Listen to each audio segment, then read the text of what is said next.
तुम फिर मिल गए। लोग सच ही कहते हैं, मालिक की बनाई हुई दुनिया गोल है। ज्यादा जबान चलाई तो कुल्हाड़ी चला दूंगा। इतना प्यार करते हो मुझसे? मेरी कुल्हाड़ी प्यार करेगी तुमसे। बातें प्यार की करते हो लेकिन बोलते नफरत से हो।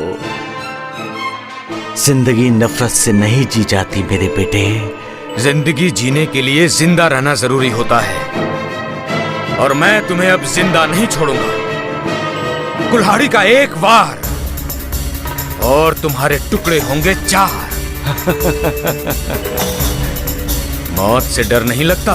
मौत तो मेरे जैसों की दोस्त होती है, और दोस्त से कोई डरता है? नाटक छोड़ो और ये बताओ कि हीरे मोती कहाँ हैं? फकीर, साधु, सन्यासी के पास हीरे जवाहरात नहीं होते।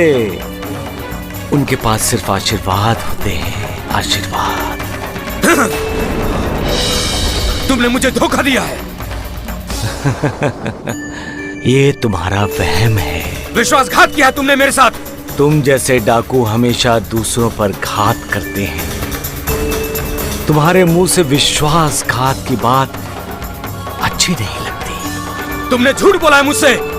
ना मैं कभी झूठ बोलता हूँ, ना ही कभी झूठ का सहारा लेता हूँ। फिर इस झोली में जो हीरे जवाहरात थे वो कहाँ गए? मेरी झोली में हीरे जवाहरात? ये भी तुम्हारा वहम है। मेरे संयम की परीक्षा मत ले बाबा। तुम सच नहीं समझ सकते क्योंकि तुम झूठे हो। सच्चाई को अगर जानते होते तो तुम्हें पता होता कि मेरी झोली में हीरे जवाहरात नहीं होंगे। नहीं थे, सिर्फ राख थी। राख। राख नहीं, उदी।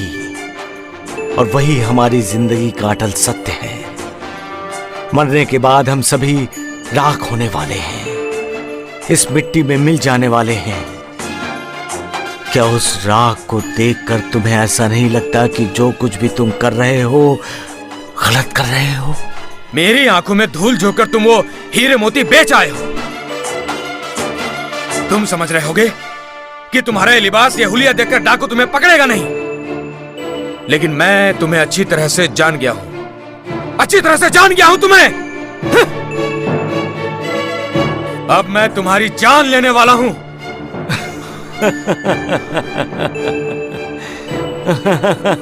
अरे मालिक वाह, तुम्हारा बनाया हुआ इंसान दूसरों को जानने के बाद उसकी जान भी लेता है।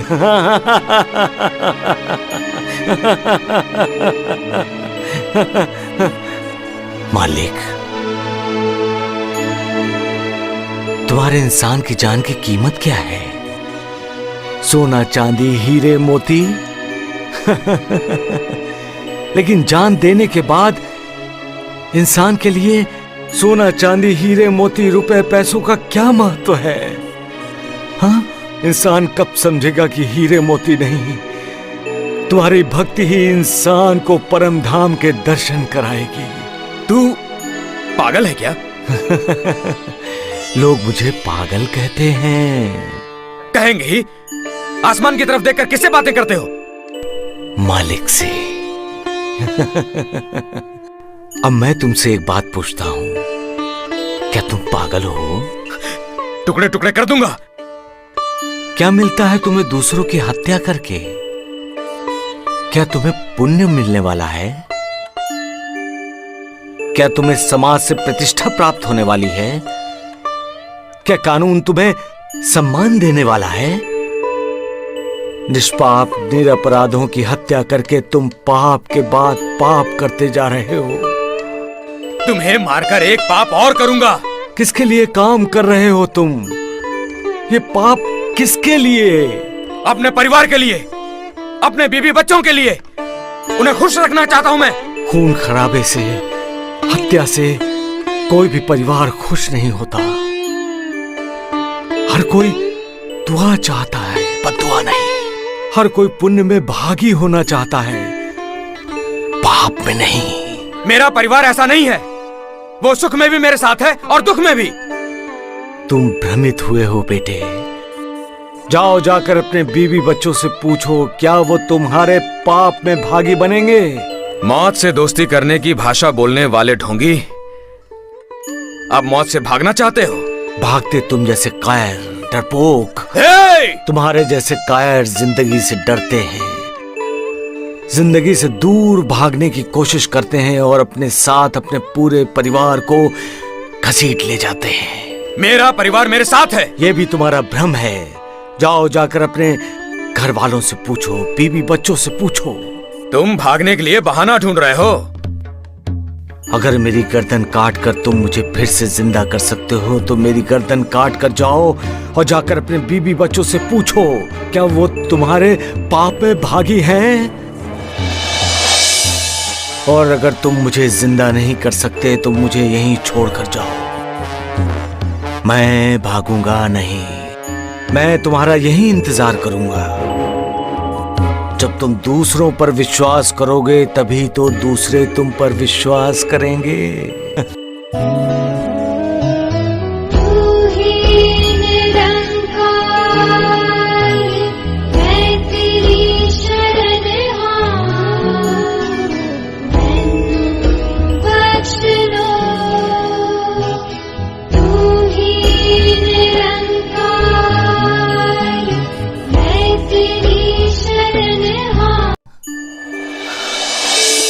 चुप क्यों? क्या बोले वो? क्या तुम्हारे बीवी बच्चे तुम्हारे पाप के भागीदार बनेंगे? नहीं, वो तो केवल पुण्य के भागीदार बनना चाहते हैं। कहते हैं कि पाप के भागीदार हम क्यों बने? कहते हैं कि हमने थोड़ी कहा कि तुम पाप करो। मैंने जो कुछ किया है अपने परिवार को सुखी करने के लिए किया है। दूसरों को दुख दे रहा हूं यह कभी सोचा ही नहीं। अपने परिवार को हर चीज देने के लिए मैंने दूसरों से छीनना शुरू किया। मैं समझ रहा था कि मेरा परिवार मेरे साथ है,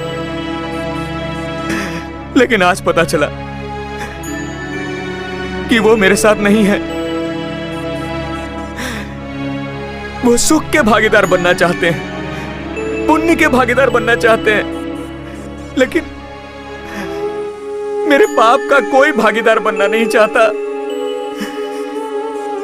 कोई भागीदार बनना नहीं चाहता। तुम जिंदगी को समझे नहीं बेटे। सुख दुख पाप पुण्य से ही तो जिंदगी बनती है। इंसान अपने सुख में दूसरों को शामिल करता है, लेकिन दुख तो उसे अकेले को ही भुगतना पड़ता है। उसी तरह अपने किए हुए पाप का दंड भी उसे अकेले को ही भुगतना पड़ता है।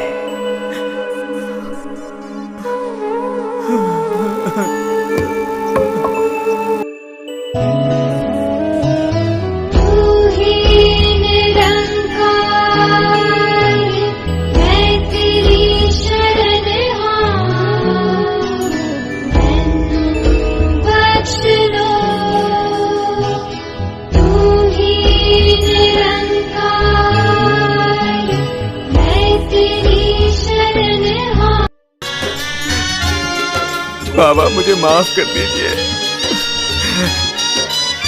मुझे माफ कर दीजिए बाबा। ऊपर वाला करुणाकर है, दयालु है, कृपालु है। तुम उसकी शरण में जाओ और अपने पापों का प्रायश्चित कर लो।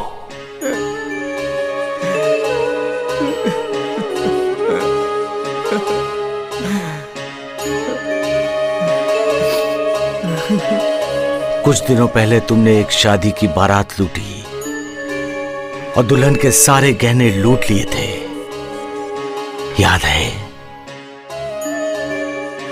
उसके गहने उसे लौटा दो सब कुछ उसे लौटा दो और अपने आप को कानून के हवाले कर दो।